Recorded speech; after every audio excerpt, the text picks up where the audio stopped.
Hi, it's Keith from the Evangelical Free Church, Stony Stratford, and we're continuing our series in the Gospel of Mark, and today we're in chapter 13, verses 1 to 13. The phrase, "the world will never be the same again," is used for momentous events in history. We might think of the epic campaigns of Alexander the Great, which shaped the ancient world, or on more up to date, the moon landing. Or, on a more tragic note, events like 9/11.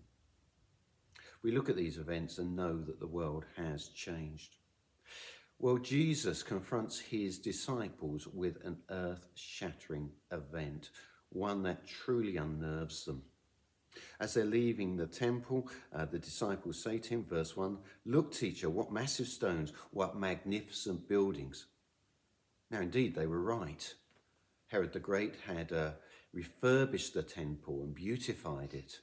He'd used the top Roman architects and engineers of the day, and the temple was truly a magnificent structure. Jesus' reply is pretty unnerving, verse 2. "Do you see these great buildings?" replied Jesus. "Not one stone here will be left on another. Every one will be thrown down." You can almost pick up on the apprehension of the disciples, because later, as they're sitting on the Mount of Olives, they sidle up to him. Now, my feeling is that that's quite a bit later, because they're out of Jerusalem now, and Jesus is sitting down, taking a rest, looking over the city. And again, you would have seen the temple with its magnificence. So they sidle up to him, and they ask him, Peter, James, and John, and Andrew, ask him privately, verse 4, "Tell us when these things will happen, and what will be the sign that they are about to be fulfilled?" Now, the magnitude of their question is great, because the Jews could not imagine an Israel without the temple. This was like the end of the world for them. And this is why Jesus talks, and we'll be looking at it over the next few weeks, about the signs of the end of the age. He combines what's going to happen to the temple with the last things, because that would have been very much present in their thinking. You know, it was as if the world, their world, was coming to an end.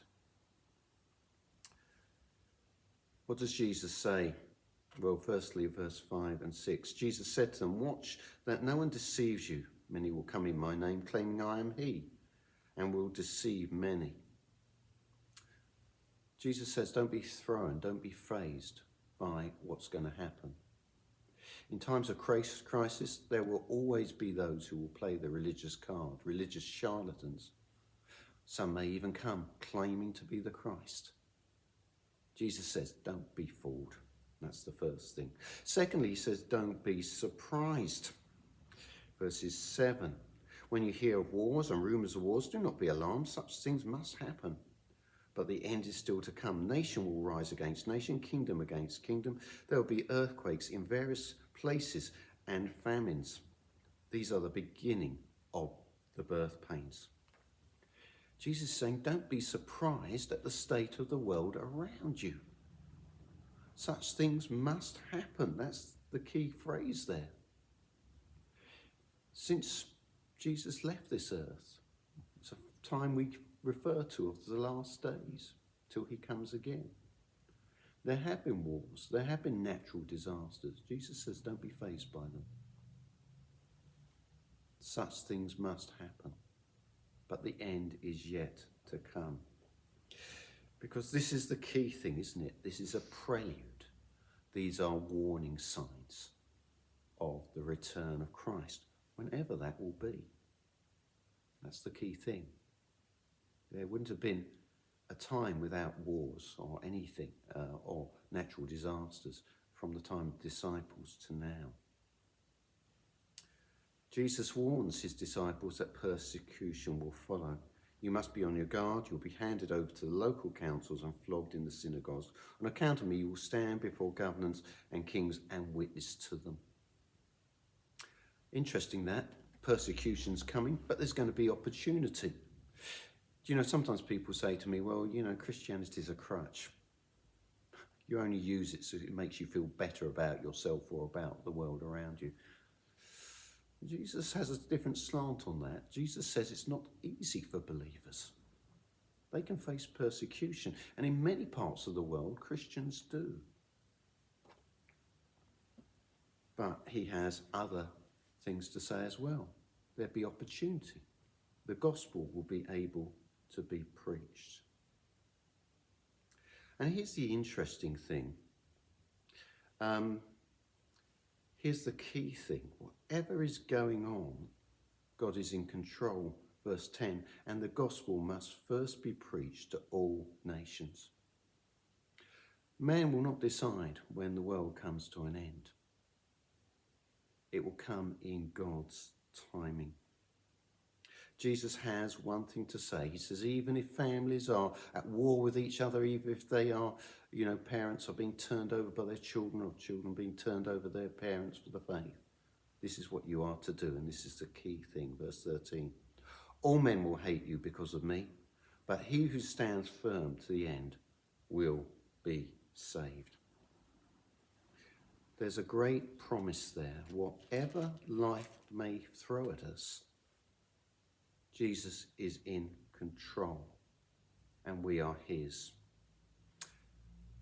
The Apostle John was writing to churches in a troubled situation where they were facing persecution. And in Revelation chapter 2 and verse 10, he says this when he talks about persecution coming to the church of Smyrna. Be faithful even to the point of death, and I will give you a crown of life. Does being a Christian make everything better in this life? Does it mean we have an easy ride? Not necessarily. In fact, my experience, no, it doesn't. But hold on. Because if we have accepted Christ, if we've come to him for forgiveness, he has a crown of life, a life with him in the future. And what could be better than that? Thank you for listening. As usual, you want to follow? Here's a gospel. You can take them off the railings at the front of the church in the holders there. Thanks again for listening.